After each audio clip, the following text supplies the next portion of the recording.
Al morir en 1945, Adolf Hitler no solo dejó un régimen en ruinas, sino también un legado familiar marcado por el rechazo, el silencio y las disputas sin resolver. Décadas después, sus descendientes directos vivían bajo identidades modificadas en Estados Unidos, ajenos a todo protagonismo público. Entre ellos, Howard, investigador fiscal federal, fue el único que expresó el deseo de formar una familia. Su muerte en 1989, con apenas 32 años, tras un accidente en acto de servicio, truncó la última posibilidad biológica de prolongar la línea directa. Su nombre fue inscrito en los memoriales oficiales del gobierno estadounidense, pero su historia quedó sellada en la confidencialidad.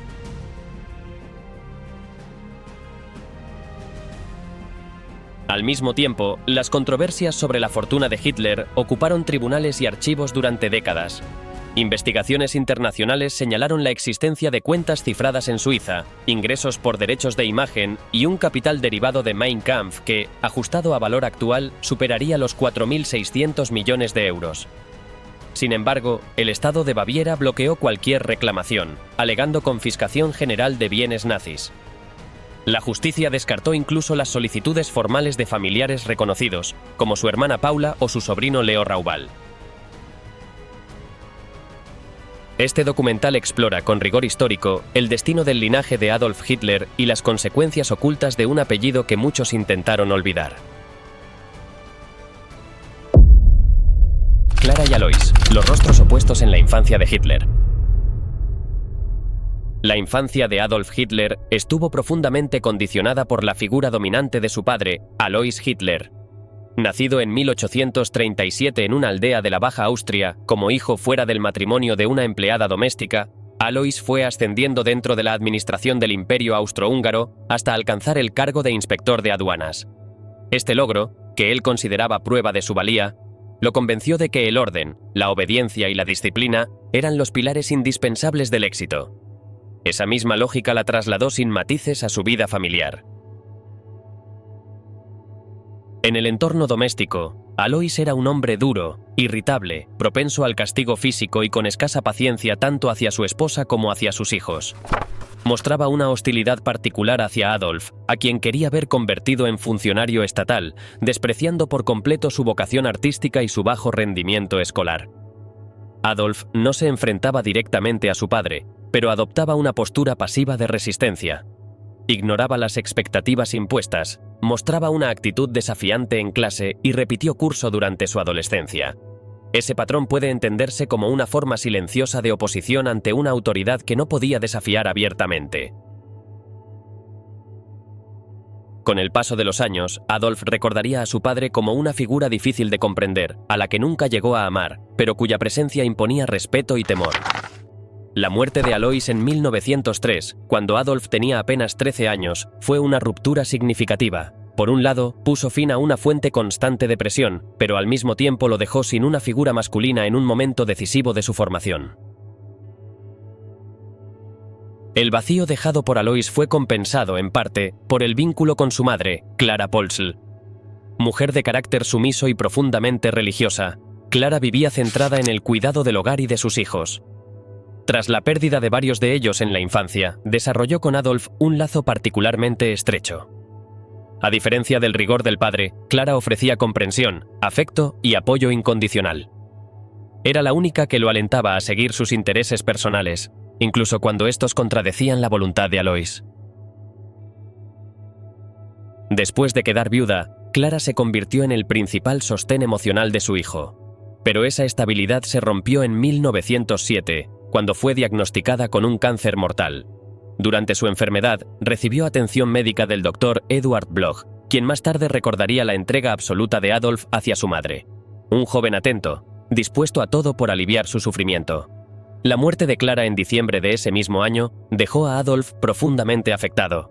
Tenía solo 18 años y ese golpe lo acompañaría durante el resto de su vida. Siempre la evocó con palabras reverentes y la describió como la única persona a la que amó de verdad. A partir de ese momento, la estructura doméstica se fue diluyendo. La comunicación con su hermana menor, Paula, se volvió esporádica y distante. Aunque ambos eran los únicos hijos de Clara y Alois que llegaron a la adultez, su relación fue fría y superficial.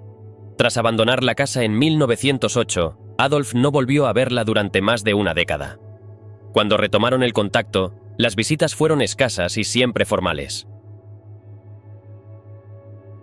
A medida que consolidaba su imagen pública, Hitler se esforzó por romper todo lazo con su origen familiar, rechazaba cualquier intento de la prensa por investigar sus raíces y utilizó los recursos del Estado para eliminar rastros incómodos. Un ejemplo contundente fue la evacuación de pueblos como Dollersheim, donde vivieron sus antepasados, con el pretexto de ejercicios militares. Los historiadores coinciden en que se trató de una operación deliberada para borrar evidencias biográficas. De este modo, fue construyendo un relato oficial en el que su figura emergía sin fisuras, desvinculada de una familia asociada a la pobreza, la insignificancia y el fracaso. En los últimos días de abril de 1945, Hitler se refugió en el Führerbunker de Berlín. El 29 de abril se casó con Eva Braun, y al día siguiente, ambos se suicidaron. Ella ingirió cianuro y él se disparó en la cabeza. Sus cuerpos fueron incinerados según sus órdenes para evitar que cayeran en manos soviéticas. Este acto selló el fin de su régimen y profundizó el aislamiento de su familia. Los herederos ocultos, la familia Hitler en América. Tras la muerte del Führer, el linaje Hitler sobrevivió en el anonimato.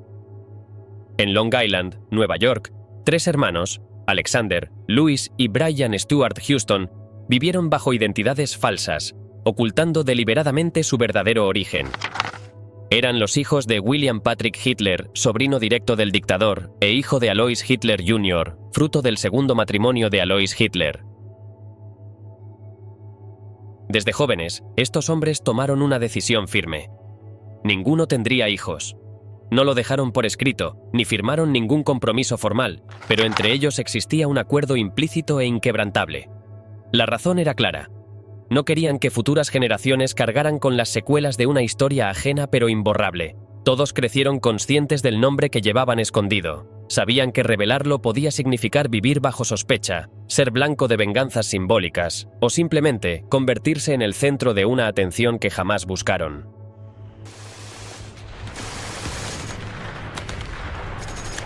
Uno de los momentos más delicados surgió cuando la pareja de uno de ellos expresó su deseo de tener hijos. La relación parecía estable y sincera, pero había un elemento no revelado. El apellido real de su novio era Hitler. Para complicar aún más la situación, la joven era judía y su deseo de formar una familia era firme. Finalmente, y según una fuente cercana a la familia, decidieron contarle la verdad. La reacción fue devastadora. Poco después, la relación terminó. Algo similar ocurrió cuando otro de los hermanos comenzó una relación con una mujer puertorriqueña. Ella también desconocía el pasado familiar de su pareja.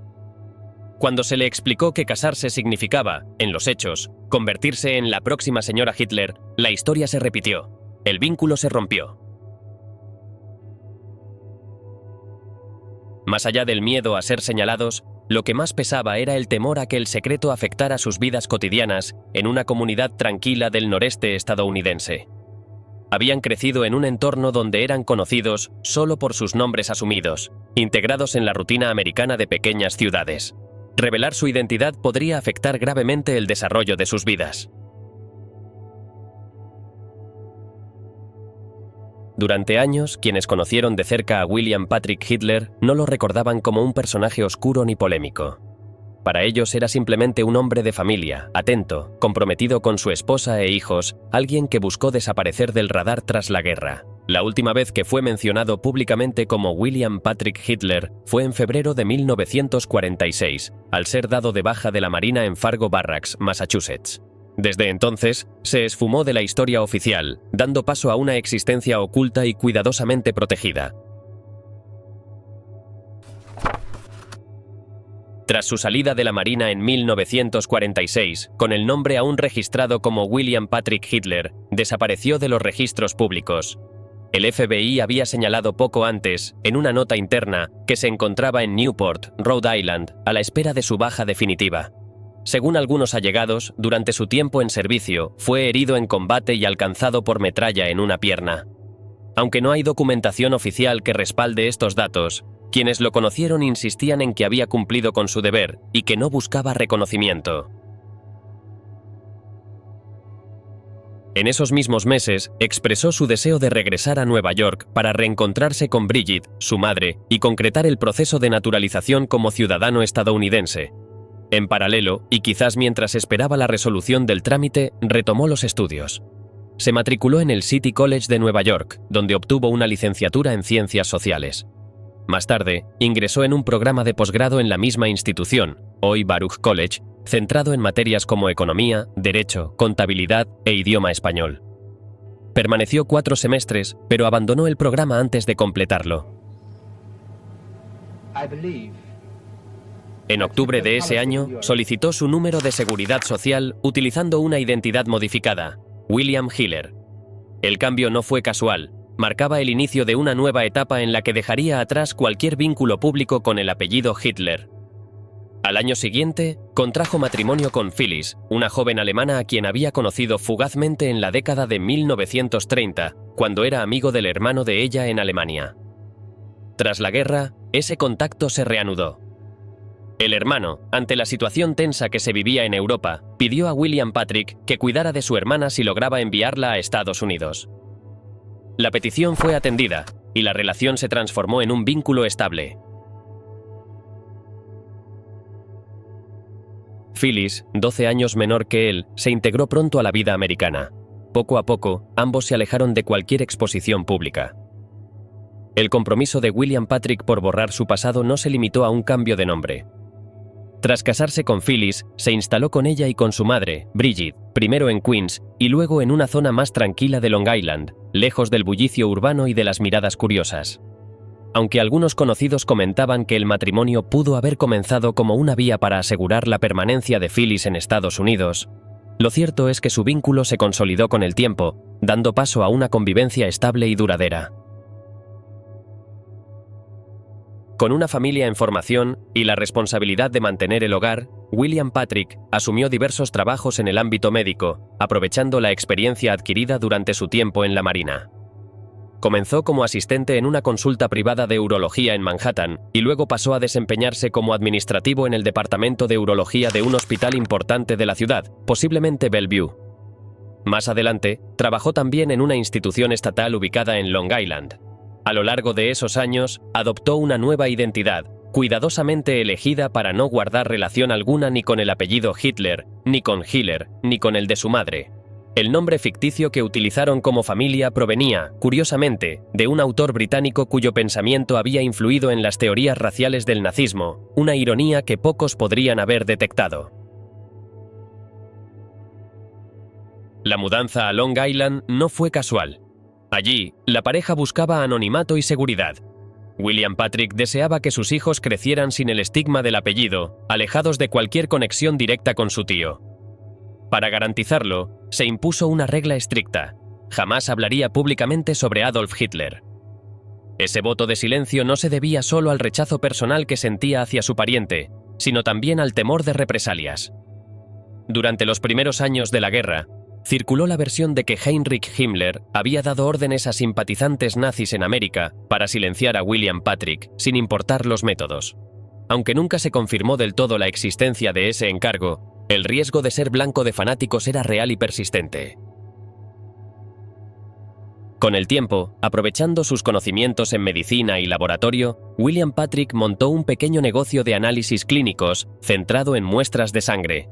Dedicaba largas jornadas al trabajo, mientras Phyllis se ocupaba de la casa y de sus hijos.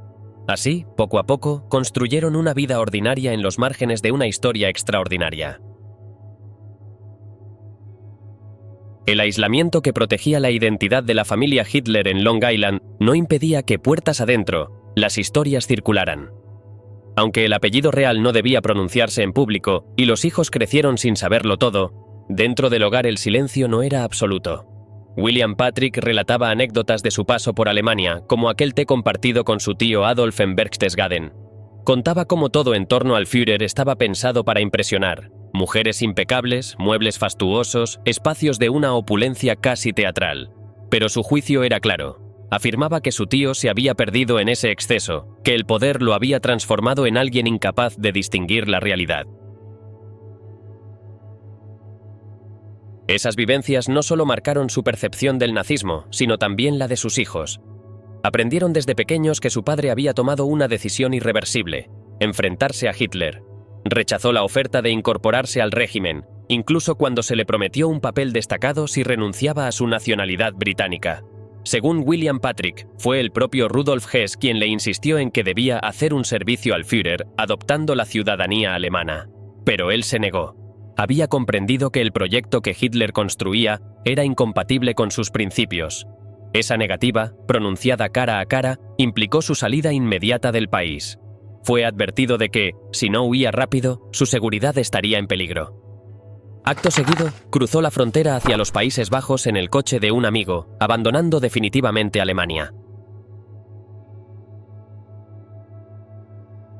Años después, cuando sus hijos eran ya adolescentes, William Patrick les mostraba fotos de aquella época.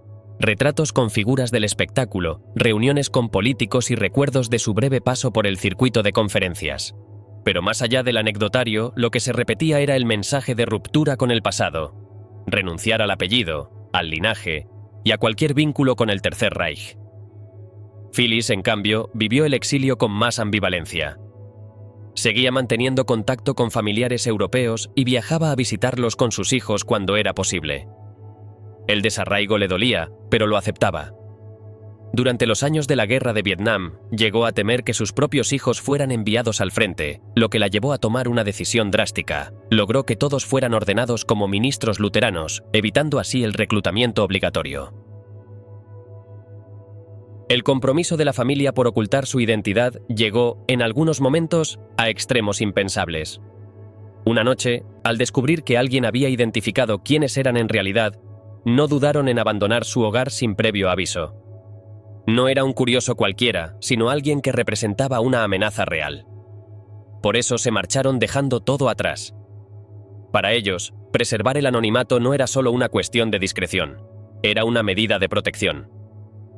En 1987, William Patrick cayó enfermo de forma repentina.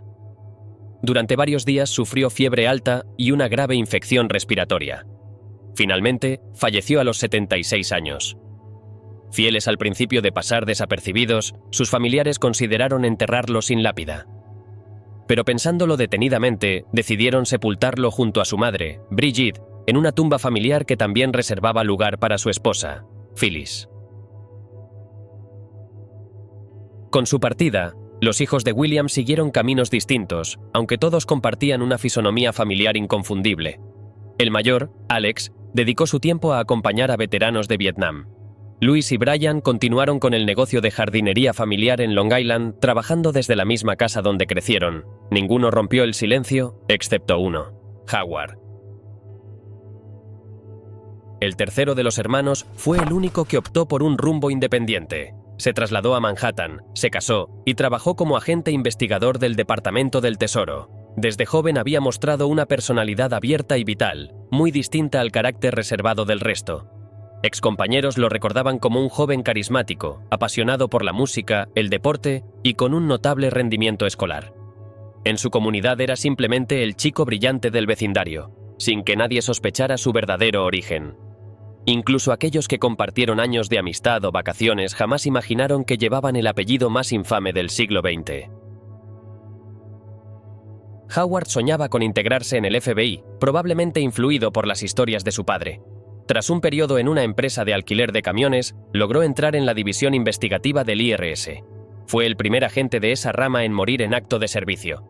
El accidente ocurrió durante un traslado entre dos investigaciones de fraude.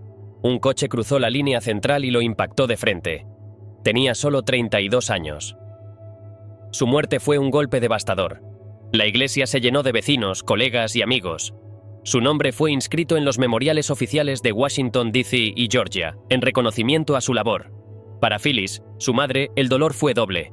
Había perdido a su esposo 2 años antes y ahora debía enterrar al hijo que más se parecía a él, no solo en el rostro, sino en la voluntad de forjar su propio destino. Con su fallecimiento, se cerró también la única posibilidad real de romper el pacto familiar no escrito. Evitar descendencia. Según quienes lo conocieron de cerca, Howard era el único que podría haber desafiado esa norma familiar. Pero el destino no le dio la oportunidad. Alois y Paula, la familia que Hitler quiso borrar. Una de las figuras más enigmáticas en este entramado de la familia fue Alois Hitler Jr., medio hermano mayor de Adolf y abuelo de los últimos descendientes estadounidenses. Alois nunca ocupó un lugar de influencia en el Tercer Reich y su relación con su hermano menor fue, en el mejor de los casos, tensa y distante. Adolf evitó involucrarlo en asuntos políticos y le negó cualquier rol dentro del régimen. Aún así, durante la década de 1930, Alois logró establecer un restaurante en el sofisticado distrito occidental de Berlín. Aunque el propio Führer desaprobaba abiertamente que su hermano regentara un negocio en una zona tan visible, el local, irónicamente, se volvió popular entre figuras del partido. En la fachada, el nombre Alois se iluminaba en grandes letras de neón, mientras que el apellido Hitler aparecía apenas perceptible. Muchos clientes esperaban horas frente al establecimiento con la esperanza de ver aparecer al líder alemán. Pero Adolf nunca fue. Finalizada la guerra, Alois intentó pasar desapercibido entre los escombros de la Alemania ocupada. Adoptó el nombre de Eberle y trató de mezclarse entre los desplazados, pero fue detenido cerca de Hamburgo por las fuerzas británicas tras descubrirse que portaba documentación falsa. Estuvo bajo custodia del 21º Grupo de Ejército Británico durante algunas semanas, donde fue interrogado. Durante esos encuentros, habría confesado que su apellido le había traído más problemas que privilegios y que su hermano, lejos de apreciarlo, se avergonzaba de tenerlo como pariente. Las autoridades militares británicas, tras investigarlo, declararon públicamente que Alois no parecía haber tenido ningún papel en las acciones del régimen y que más bien se había mostrado aterrorizado ante la posibilidad de ser vinculado con las atrocidades del nazismo. Poco después, solicitó formalmente cambiar su apellido a Hiller, asegurando que el nombre original le había causado repetidas situaciones de incomodidad y desconfianza. Sin embargo, algunos relatos posteriores sugieren que su papel fue más ambiguo de lo que él mismo admitía. Durante la guerra, existieron versiones según las cuales Alois habría suplantado en ocasiones a su célebre hermano. Con su bigote similar y su fisonomía cercana, habría llegado a vestir el uniforme del Führer y a salir al balcón de la residencia en Berchtesgaden para recibir el saludo de las multitudes, haciendo creer a los asistentes que estaban ante Adolf en persona. Aunque estos testimonios no han sido confirmados oficialmente, ilustran el nivel de confusión que el apellido generaba incluso entre los propios miembros de la familia. Alois, que afirmaba no haber vuelto a ver a su hermano desde la infancia en Linz, quizá alimentó ese mito tanto como intentó huir de él. Con el paso de los años, y quizás confiado en que el tiempo había borrado parte del estigma, Alois comenzó a mostrarse más abierto respecto a su apellido. Para noviembre de 1953, ya no evitaba ser asociado con su pasado. Bajo el nombre de Hans Hiller, regentaba una cervecería en Múnich y decidió manifestarse públicamente contra un documental que incluía escenas privadas de Eva Braun. Su queja era insólita. Sostenía que aquella producción deshonraba el apellido Hitler, como si aún tuviera algo que defender. Poco después, su vínculo con el legado nazi se hizo aún más explícito. En 1955, lideraba un pequeño grupo político de orientación ultranacionalista llamado Partido Nacional Demócrata, una formación marginal pero simbólicamente inquietante. Desde un bar en Hamburgo, vendía postales con la imagen de su medio hermano a turistas extranjeros. Lejos de cualquier arrepentimiento, parecía haber vuelto a idealizar al hombre que durante años decía querer olvidar. Aunque algunas publicaciones lo situaban con vida todavía en 1968, sus familiares sostenían que había fallecido en 1956, en silencio y fuera del foco público. El desenlace de su hijo Heinz, nacido de un segundo matrimonio considerado ilegítimo, fue igualmente sombrío. Luchó en el frente oriental durante la Segunda Guerra Mundial, cayendo prisionero del Ejército Rojo y muriendo en cautiverio. Mientras Alois Hitler intentaba abrirse paso en la posguerra alemana, envuelto en negocios dudosos y nostalgias apenas disimuladas, su media hermana Paula ofrecía una visión completamente distinta del entorno familiar. Interrogada por las fuerzas estadounidenses en julio de 1945, relató una vida marcada por la distancia afectiva, el desapego y la ausencia de vínculos sólidos incluso entre hermanos. Paula Hitler nació en 1896 en Hartfeld, Austria, en la finca de su padre. Era aún una niña cuando perdió a su madre, un hecho que, según recordaba, afectó profundamente tanto a ella como a Adolf. Desde entonces, su hermano jamás regresó al hogar. 7 años mayor, ya vivían en mundos separados desde la infancia. Mientras él estudiaba en Estiria, Paula crecía en soledad. Nunca compartieron juegos ni confidencias. Adolf, según ella, solía llegar tarde a casa y recibía castigos casi a diario. Tras la muerte de su madre en 1907, Adolf abandonó definitivamente la casa familiar.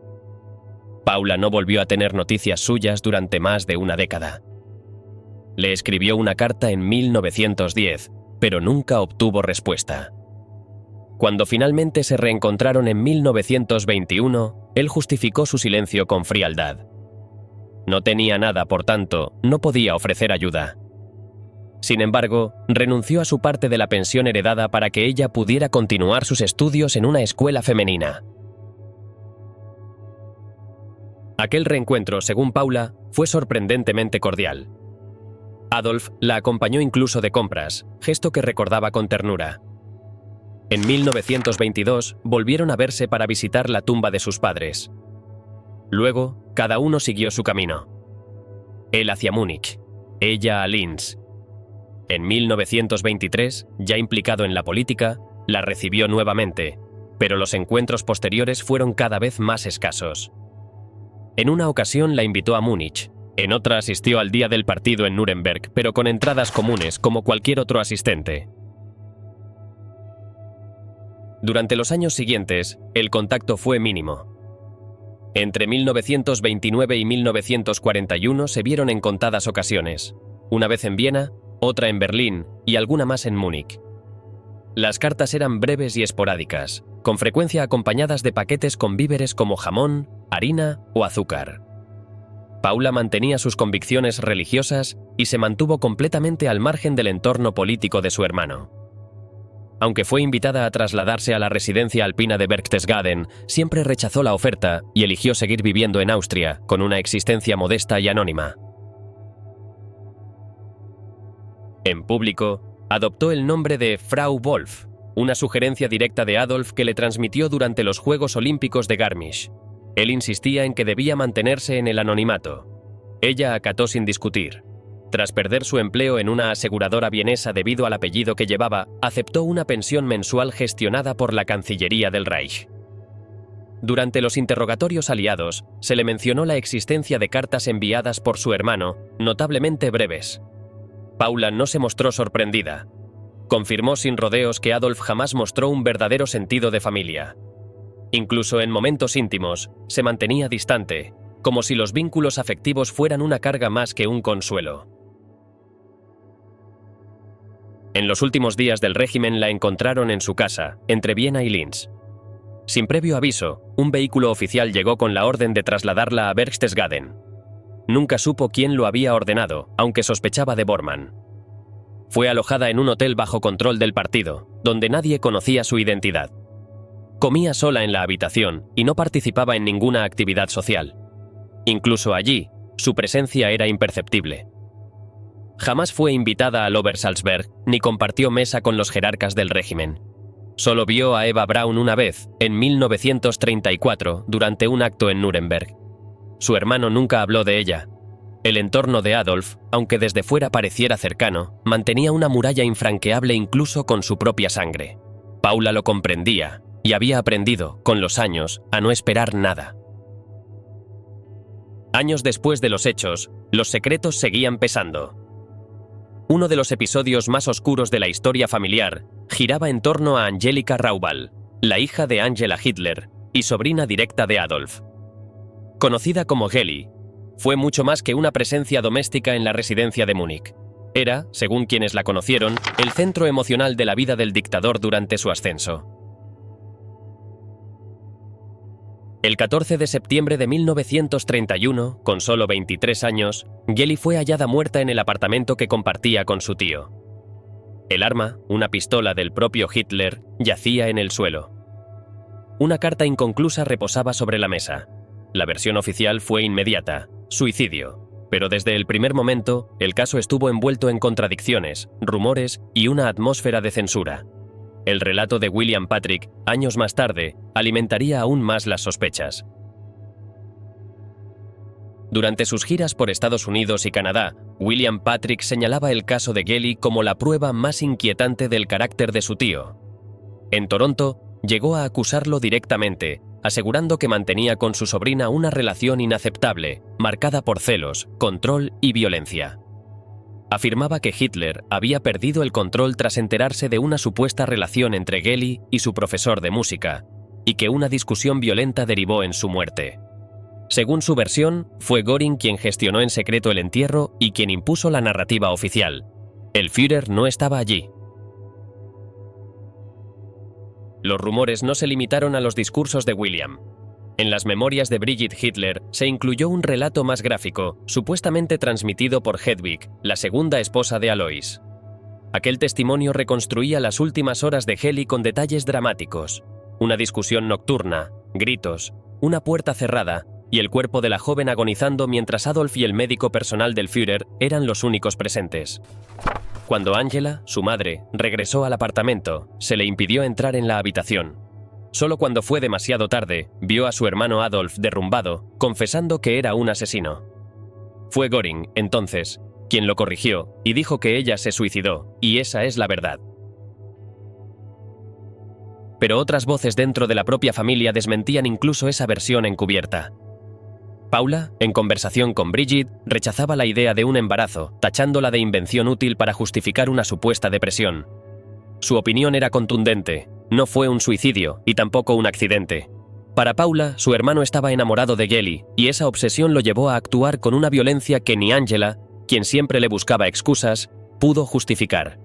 En palabras de Paula, la tragedia fue resultado de un vínculo insano, del silencio de los que sabían y de la protección incondicional que su hermana mayor seguía ofreciéndole, incluso después de aquello. La versión que William Patrick difundió sobre la muerte de Geli Raubal no surgió en el vacío.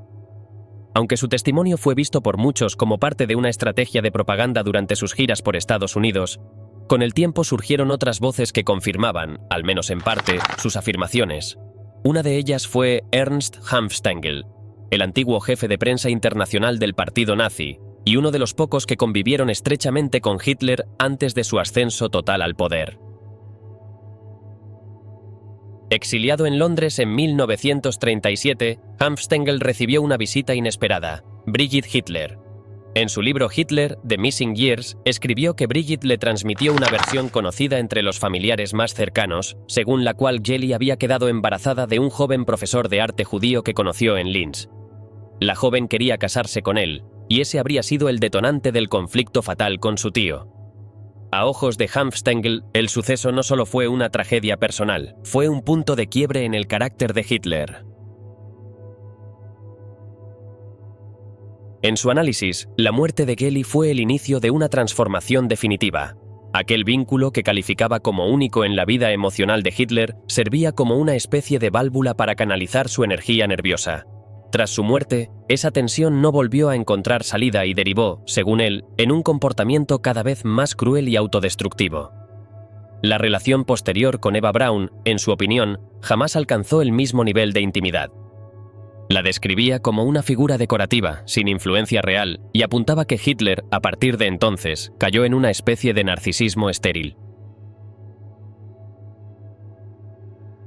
En ese contexto, algunos investigadores han sugerido que el borrador de las memorias atribuidas a Brigitte Hitler pudo haber sido parte de ese mismo esfuerzo, desarrollado con apoyo encubierto y luego abandonado cuando ya no era prioritario. Un memorando dirigido a J. Edgar Hoover confirma que Hanfstaengl fue asignado a tareas ligadas a la elaboración de perfiles psicológicos y a la difusión de información orientada a debilitar la imagen del liderazgo nazi. En paralelo, otro documento indica que fue colocado directamente en la nómina de Donovan, encargado de coordinar los contenidos que se usarían en operaciones de influencia dentro de Alemania. Pese al valor de estos testimonios, cuando terminó la guerra y surgieron nuevas preguntas, William Patrick ya no estaba disponible. Había desaparecido del foco público. Nadie sabía dónde localizarlo, y el relato se diluyó. Lo que quedaba eran versiones parciales, fragmentos inconexos y un escándalo familiar sin resolución definitiva. De la Cancillería a los bancos suizos, la ruta del Reich oculta. Otra de las cuestiones más controvertidas y menos resueltas de la familia Hitler gira en torno a su patrimonio.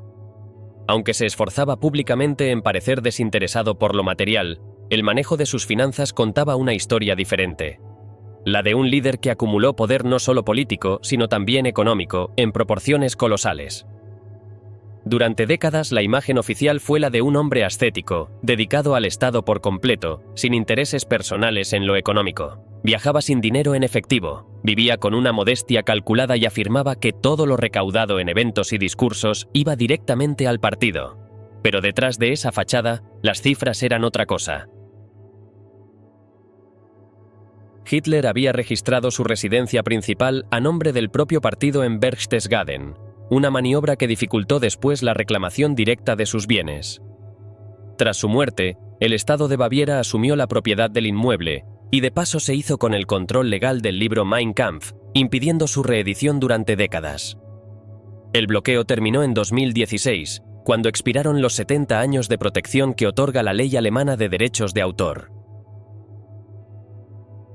Pero más allá del control editorial, lo más revelador fue el rastro del dinero. Según el investigador Chris Wetton, el líder nazi llegó a amasar una fortuna de más de 1.000 millones de Reichsmarks, equivalentes a más de 4.600 millones de euros actuales. Buena parte provenía de mecanismos insólitos pero efectivos. Había registrado su propia imagen, por lo que cada sello vendido con su rostro generaba ingresos. Y aunque decía no saber a dónde iban los fondos recaudados en sus actos públicos, el flujo financiero terminaba favoreciendo sus cuentas personales. Las autoridades fiscales del Reich no dejaban de hacer preguntas. Querían saber el destino de las entradas vendidas, de las donaciones y de los derechos de autor, pero Hitler se consideraba por encima de cualquier exigencia contable. Declaraba que todo lo recaudado pertenecía al partido y que él no recibía nada directamente. En la práctica, sin embargo, esa muralla legal que separaba lo institucional de lo privado era una ilusión funcional. El partido era él.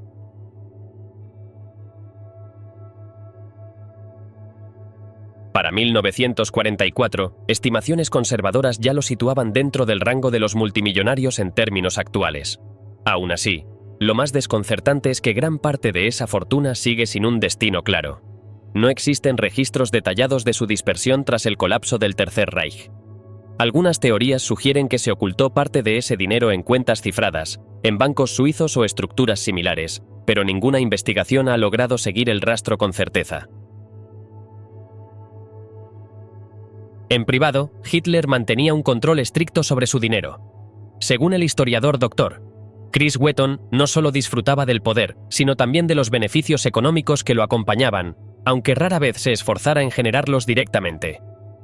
El flujo constante de ingresos derivados de Mein Kampf, los derechos de imagen y las donaciones al partido, terminaron creando una fortuna personal difícil de cuantificar. Uno de los hallazgos más reveladores provino de los archivos estadounidenses. Documentos de inteligencia fechados en 1944 señalaban la existencia de una cuenta bancaria secreta en Suiza, abierta a nombre de Hitler por Max Amann, el editor jefe del partido y administrador de sus intereses editoriales. En ella se habrían depositado las regalías extranjeras procedentes de su libro, en cifras que hoy equivaldrían a unos 300 millones de euros. El informe, elaborado por la Oficina de Servicios Estratégicos y titulado «Actividades objetables de Suiza en nombre de los nazis», describía esa cuenta en el Union Bank de Berna como una herramienta clave para canalizar divisas obtenidas fuera del Reich. La investigación formaba parte de un esfuerzo más amplio para rastrear los bienes saqueados por los nazis, incluyendo lingotes de oro valorados en más de 5.000 millones de dólares de la época. Pese a estas estimaciones colosales, la cifra oficial registrada por los aliados tras la derrota del régimen fue irrisoria. Apenas 50.000 euros en propiedades confiscadas. La mayoría de los fondos personales de Hitler, si es que aún existían, se habían desvanecido. En los últimos días de su vida, firmó un testamento que contenía una vaga mención a sus hermanos y hermanas, lo que abrió, años después, una posible vía para disputas hereditarias. Algunos expertos sostuvieron que los descendientes vivos podrían tener base legal para reclamar una parte de los beneficios generados por su obra, especialmente tras la expiración del copyright. Uno de los intentos más notables en ese sentido fue liderado por Leo Raubal, sobrino de Hitler por parte de su media hermana Angela. Se parecía tanto al dictador que en ocasiones habría servido como su doble en actos oficiales. Capturado por las fuerzas soviéticas en Stalingrado, permaneció prisionero durante años antes de ser liberado en la década de 1950. Ya en libertad, se sumó a un grupo de familiares asesorados por el historiador Werner Meiser, con el objetivo de reclamar regalías pendientes por las ediciones de Mein Kampf. El esfuerzo fracasó cuando surgieron desacuerdos internos. Raubal, según testimonios de la época, habría exigido quedarse con la mitad de lo recaudado, lo que provocó la ruptura del grupo. Murió en 1979, dejando atrás una disputa que nunca llegó a los tribunales, pero que revelaba el eco incómodo del apellido incluso entre aquellos que vivieron al margen del poder. A esa fallida iniciativa se sumaron otras, igualmente infructuosas. La única hermana de Hitler que intentó formalizar una reclamación fue Paula, quien en aquellos años, como antes hemos explicado, vivía bajo el apellido ficticio de Wolf. Presentó una solicitud ante un tribunal en Múnich para ser reconocida como heredera, pero su caso fue desestimado. La Corte consideró que el testamento redactado por Hitler carecía de validez legal por defectos formales y que además, según la legislación vigente en Baviera, todos los bienes vinculados a los altos mandos del régimen habían sido incautados en virtud de una orden general emitida en 1948. Funcionarios del Ministerio de Finanzas bávaro explicaron al historiador Timothy Rybak que dicha orden fue categórica. No solo se confiscaron propiedades, sino también los ingresos derivados de derechos editoriales. La sentencia fue definitiva. Ni Paula ni ningún otro familiar podía aspirar a obtener beneficios económicos por ningún concepto relacionado con el legado de Hitler. En paralelo, al otro lado del Atlántico, William Patrick y su esposa Phyllis recibieron asesoramiento legal sobre la posibilidad de hacer una reclamación. Sabían que técnicamente estaban entre los parientes vivos más cercanos, pero no quisieron saber nada del asunto. Para ellos, cualquier intento de beneficiarse del apellido sería equivalente a aceptar dinero manchado de sangre. Incluso cuando se planteó la idea de publicar un libro propio, basado en fotografías familiares inéditas y recuerdos personales, abandonaron el proyecto. Consideraron que ningún beneficio económico valía la exposición y el desgaste que implicaría. Los últimos miembros de la línea familiar directa, aunque ya sin llevar el apellido Hitler, fueron los descendientes de Angela, la media hermana mayor del dictador. De sus 3 hijos, solo 2 alcanzaron la edad adulta y formaron sus propias familias, Leo Jr. y Elfriede. Ambos tuvieron un hijo varón. Peter Raubal, nacido en 1931, ejerció como ingeniero en Austria y se retiró sin dejar descendencia conocida.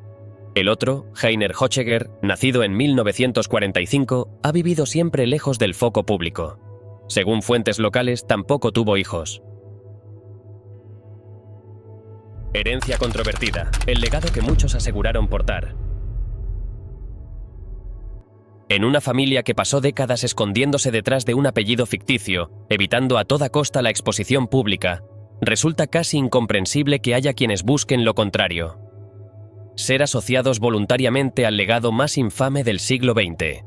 Mientras los descendientes legítimos por vía paterna en Estados Unidos vivieron bajo nombres asumidos, temiendo la llegada de extremistas que todavía veneraban la figura de su ancestro, otros, en distintos rincones del mundo, afirmaron con orgullo ser los herederos de Hitler. Uno de los casos más difundidos fue el de Jean-Marie Loret, un trabajador ferroviario francés que, hasta su muerte en 1985, sostuvo que era hijo ilegítimo de Adolf Hitler.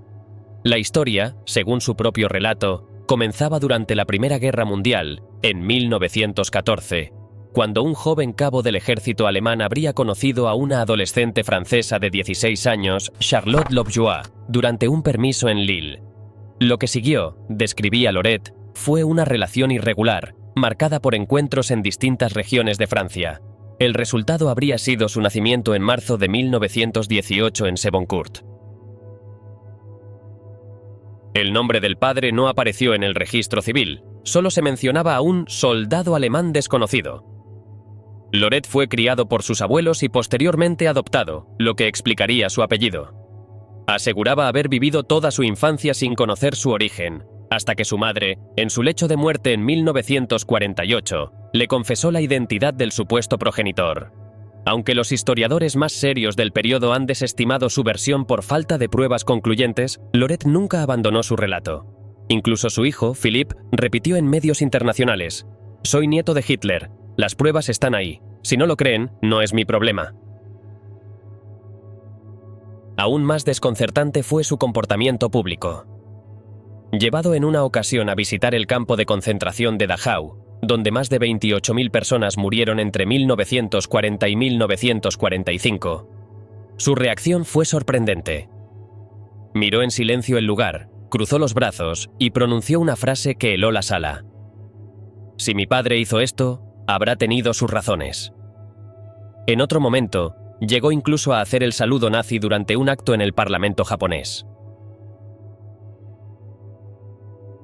Pero Loret no fue el único en intentar capitalizar una conexión con el apellido. En 2019, un hombre llamado Romano Lucas Hitler, que también afirmaba ser descendiente directo, fue condenado por delitos de abuso sexual, sumando su nombre a una lista de autoproclamados herederos cuyo perfil público oscilaba entre la autoexposición y la inestabilidad. Ninguno de estos casos aportó evidencia genética concluyente ni obtuvo el reconocimiento de los estudiosos más reputados. Y sin embargo, sus nombres circularon, alimentando un fenómeno tan perturbador como contradictorio: el deseo de vincularse con el hombre más odiado del siglo XX, mientras sus verdaderos descendientes hacían todo lo posible por desaparecer. Philippe Loret, convencido de la versión transmitida por su padre, no solo la sostuvo ante la prensa, la convirtió en una bandera. Aseguraba que su abuela le había hablado de un joven Hitler posesivo y celoso, pero también, según su versión, afectuoso y atento. Esa dualidad, entre condena histórica y reivindicación familiar, la resumió en un libro cuyo título no dejaba espacio a dudas: «Tu padre se llamaba Hitler». En busca de legitimidad, acudió a pruebas biológicas. Recurrió a análisis sanguíneos, consultó grafólogos y encargó exámenes de ADN a sus propios hijos. Ninguno de los resultados fue revelado. Investigaciones externas, como la del periodista Jean-Paul Mulders y el funcionario Mark Vermeuren, ofrecieron un giro distinto. Tras obtener discretamente una muestra genética de Alexander, el mayor de los hermanos que viven en Long Island, la compararon con lo que presentaban como material genético verificado del linaje de Hitler. El resultado fue concluyente. El perfil coincidía con la línea paterna conocida y descartaba a Loret. Los belgas rastrearon además a decenas de parientes lejanos en Baja Austria. Loret no figuraba entre ellos. Aún así, siguió defendiendo su versión. Lo que empezó como un relato íntimo terminó convertido en un producto mediático, sostenido por declaraciones provocadoras y sin pruebas concluyentes. En paralelo, otro caso captó la atención pública: el de Romano Lucas Hitler, un hombre con el apellido registrado oficialmente, un tatuaje de león en la cabeza y una historia aún más frágil. Decía descender de un hermano menor del padre de Adolf, aunque ese supuesto antepasado no figura en ninguna genealogía. Afirmaba ser el único Hitler auténtico que quedaba, rechazando abiertamente la existencia de los hermanos estadounidenses. Criado en un orfanato de Bratislava tras ser abandonado por sus padres, declaraba que su identidad le fue confirmada por su entorno. Su situación era precaria, sin vivienda estable ni documentos verificables, pero dispuesto a contarlo todo ante las cámaras. Apareció en el documental Meet the Hitlers, donde afirmó que no tenía motivos para cambiar su apellido. En 2019, su exposición tomó otro rumbo. Fue condenado por un delito contra una menor, pese a su intento de restarle importancia. Fuera del ámbito de los supuestos descendientes, también hubo quienes buscaron proximidad simbólica. Unity Mitford, aristócrata británica y ferviente admiradora del régimen nazi, fue durante años una figura recurrente en el círculo de Hitler. asistía a sus actos, compartía comidas con él y llegó a acompañarlo en momentos clave, como la anexión de Austria. Cuando estalló la guerra y Hitler dejó de recibirla, su respuesta fue drástica. Intentó suicidarse disparándose en la cabeza en su apartamento de Múnich. Sobrevivió, pero con daño cerebral permanente. Murió en 1948, cuidada por su madre. Décadas más tarde, una teoría inverosímil emergió. Según un artículo del New Statesman, Unity habría regresado a Inglaterra embarazada y dado a luz en secreto en una clínica rural de Oxfordshire. La fuente, vinculada a una empleada del centro, afirmaba que el niño fue entregado en adopción y que la joven siempre sostenía que el padre era Hitler. El periodista Martin Bright, autor de la investigación, reconocía que las piezas no encajaban. El MI5 nunca la interrogó, pese a su cercanía con la jerarquía nazi. Biógrafos como Ian Kershaw y Anton Joachim Staller descartaron la historia por completo. Incluso Guy Liddell, alto cargo del contraespionaje británico, dudaba de que el intento de suicidio hubiese ocurrido como se dijo. En sus diarios, sugería que la escena pudo haber sido manipulada para evitar la humillación pública de su familia. El supuesto hijo secreto nacido en los campos ingleses nunca apareció. Pero el rumor persistió, como tantos otros. Porque si algo comparten todas estas historias es la falta de pruebas, el atractivo del mito y la necesidad humana, política, emocional o mediática, de prolongar lo que debería haber terminado con un apellido extinguido. Más allá del destino biológico o patrimonial, lo que revela esta historia es el impacto de una herencia tan tóxica que sus propios portadores optaron por silenciarla. A diferencia de otras figuras históricas cuyas familias han intentado rehabilitar su apellido, los descendientes de Hitler eligieron desaparecer. No hubo memorias, ni demandas legales, ni reivindicación de ningún tipo. El apellido, en lugar de generar capital simbólico, se convirtió en un riesgo permanente, incluso generaciones después.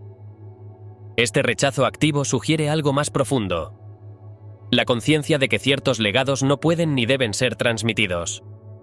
Que el silencio, en este caso, fue una forma de responsabilidad histórica. Y que el costo de llevar ese nombre, incluso sin haber cometido crimen alguno, persistió como una forma de condena social sin juicio ni sentencia.